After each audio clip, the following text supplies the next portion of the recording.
Welcome to the What Type of Food Processing Facility is Right for You series. Prepared and presented by Manitoba Agriculture's Value Added Branch. There are 6 short videos in this series featuring food processors and service providers. These videos are aimed at helping food processors understand the options and variables involved in choosing a food processing facility. Hi, my name is Denny Kleinsasser, the owner of Denny's Whole Hog Barbecue. I'm located near Stonewall, Stony Mountain, and we started out here 20 years. It's our 20-year anniversary, and this business would not be where it is without good employees, good people, and good local customers. Customers is something that I build my good service with customers is something I build my business around. And we've come a long way. We started out by doing hog roasts, where we got 100 cookers. We teach people how to do a pig roast.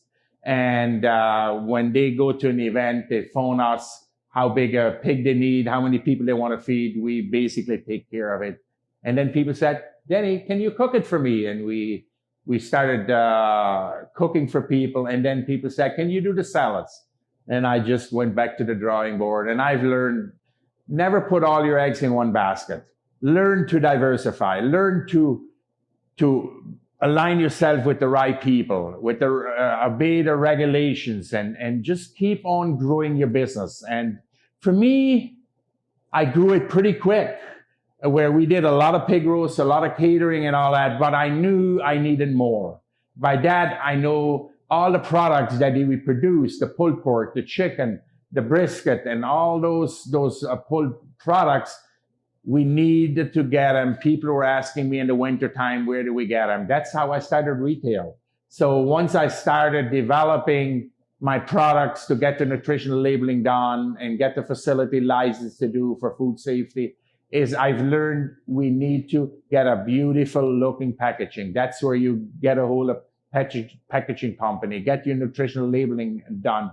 And it's a lot of work. It seems like a lot of work, but you want to have a dream big, and I've learned to put all the packages that you see here today into people's homes. Barbecue sauce, I've learned pretty quick. I've had a lot of recipes and all that. And I've learned I can't manufacturing all the barbecue sauce here by myself. Might as well you find a co-packer, somebody that does barbecue sauce, that has expertise how to bottle it. And I approach them. And today I've got 13 lines of barbecue sauce by a co-packer, somebody manufacturing for me. And we move semi-loads of it. And we today have it in 100 stores. But I learned pretty quick too, I can't service 15, 20 stores or 100 stores. I can't. It takes labor. It takes cost. Driving. How do I get to Churchill, to Brendan and to Dauphin? I've learned associate yourself with, for me, it's the Lucas, my distributor, to get into all those stores. And I learned pretty quick, give them their percentage, what they need, what they want to do the service for you.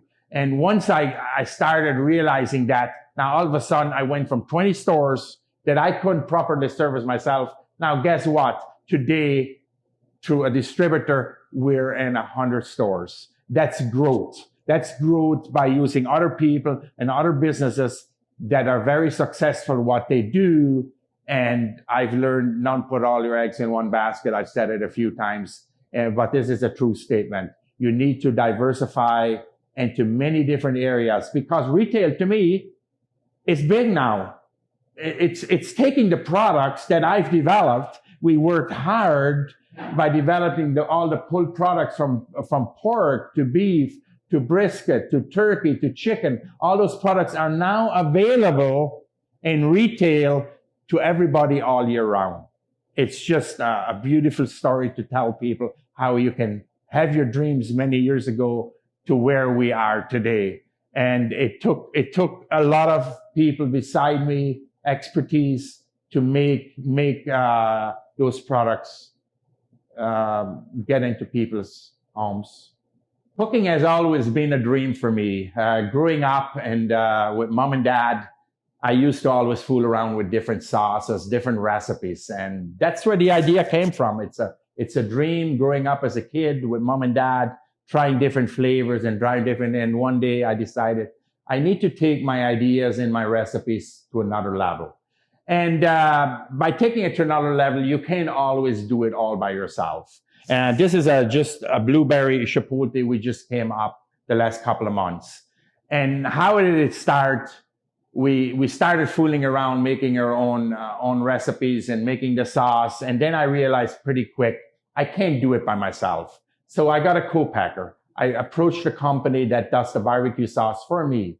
And through that, you give them some of your own recipes. And through that, you grow a relationship with a co-packer. And that relationship can grow where in the end, they're not only your own recipes anymore. Some are his ideas, their recipes, where you use their expertise to come up with new recipes. I know when I started out, which flavors, where do you want to go?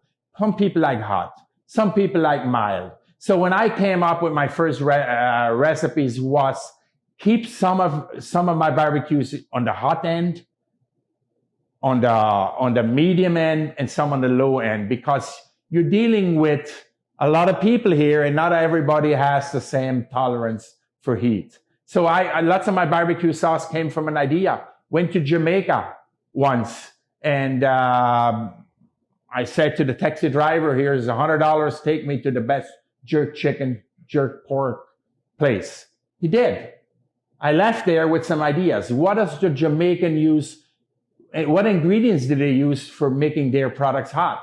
Brought the idea back.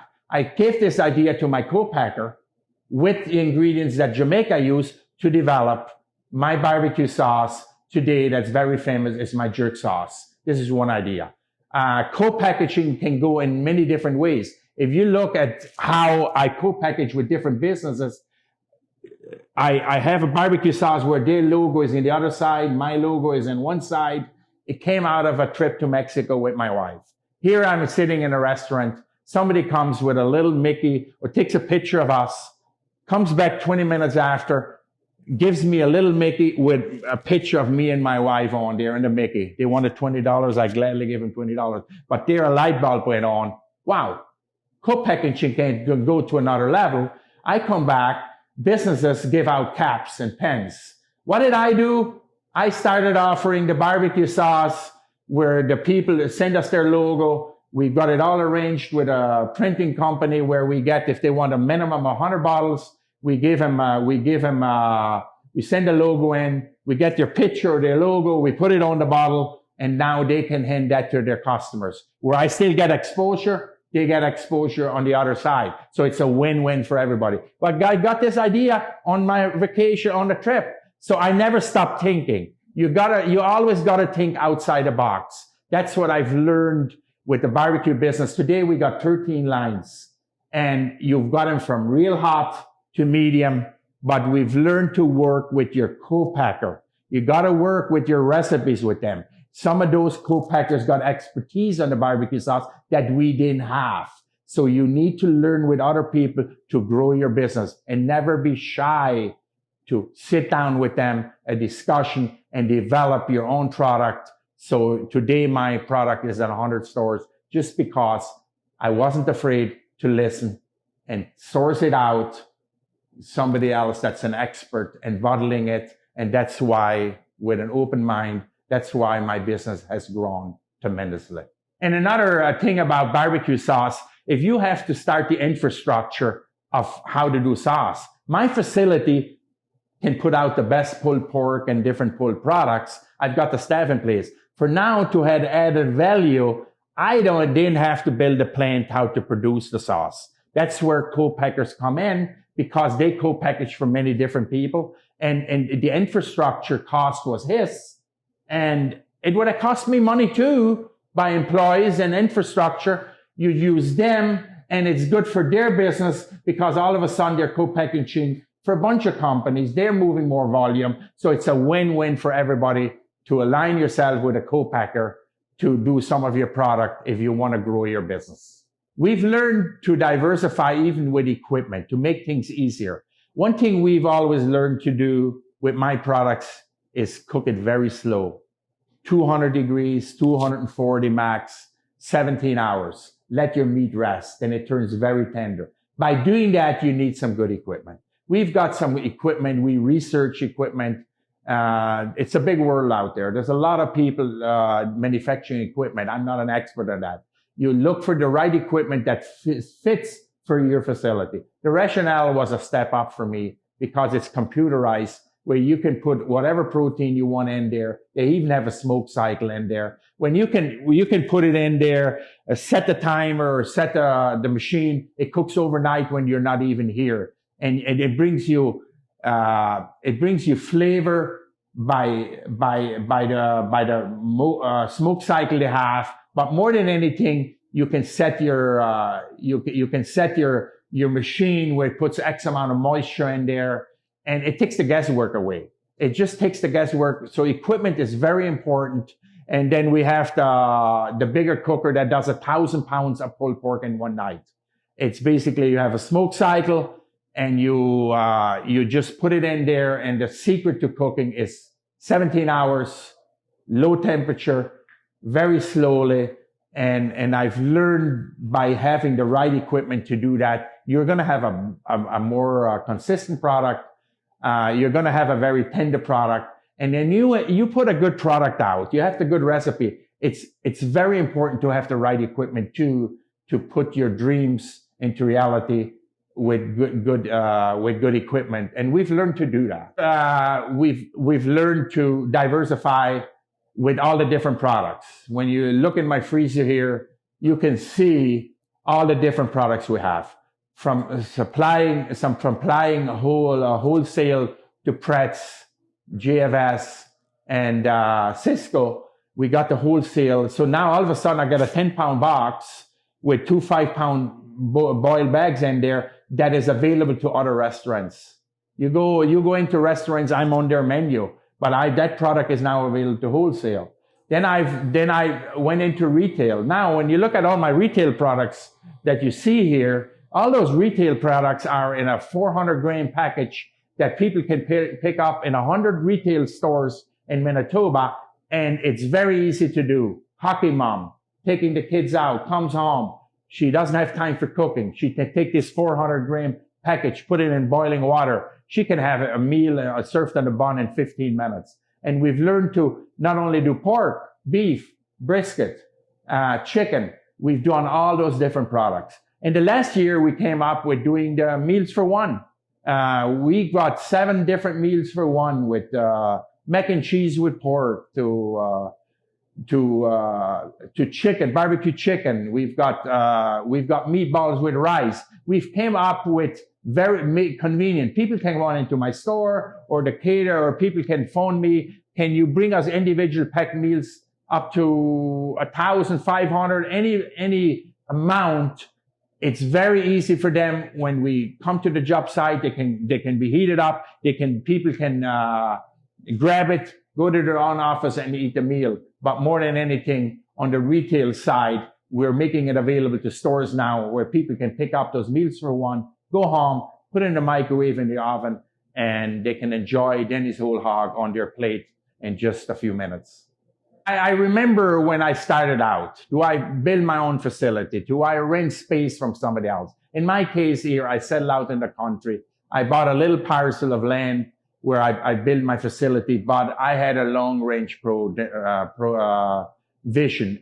I'll start small and grow into bigger. So I had my own facility, but it doesn't always work for people. People can rent space from somebody, but before you start, it's very, very important. That's the first step I took. I got my health inspector in, and I was working very closely with the agriculture go team departments in your local towns. It's very important to work with them from the start. Why make a mistake? I call them out. What do I have to do? Health inspector, what do I have to do to get the regulations from the start right?